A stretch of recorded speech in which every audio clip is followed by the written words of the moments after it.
This is maybe Drake's best rollout. Yeah, I don't think that's crazy to say. I don't give a fuck if you love me.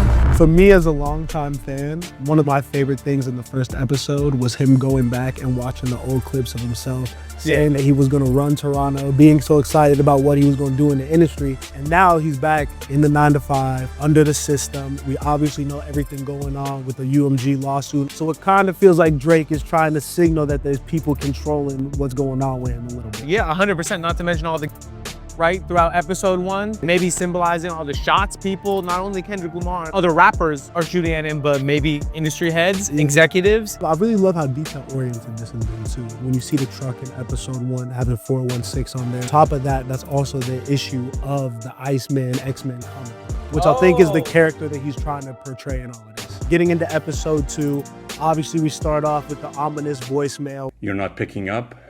Everybody's looking for you, bro. This is gonna be a problem. We don't know who that is, but again, there's just this big figure looming in the background that everyone is kind of assuming is UMG. Yeah, and Pinocchio chasing him. Out of all the hidden Easter eggs, this one was a little on the nose. Yeah. No pun intended.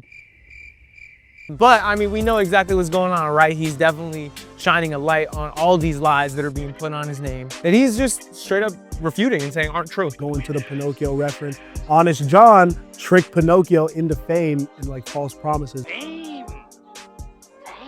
We know artists in the music industry, a lot of this shit is not what it seems like when you're first offered that advance or whatever. Yeah, and then I mean, we also saw some more subliminal shots at Kendrick Lamar. On the truck, it reads deliveries up to 27 million homes, which is the same number as Kendrick Lamar's Super Bowl views in 24 hours, maybe implying some usage of bots. You know, obviously you talked about the voicemail at the beginning of episode 2, kind of signaling back to episode 1. Now we see him going down, descending in this elevator. Where are we gonna open on episode 3? So if you want to look at the color progression that he's doing, episode 1 was blue, episode 2 was green, episode 3 is red.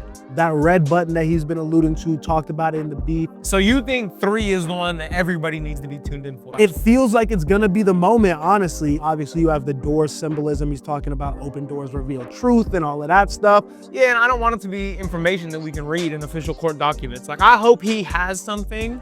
If we're truly talking about a red button moment, it's gonna be surprising. Has it made you more on Drake's side or more against Drake? Man, that's a really tough question. Are you team OVO?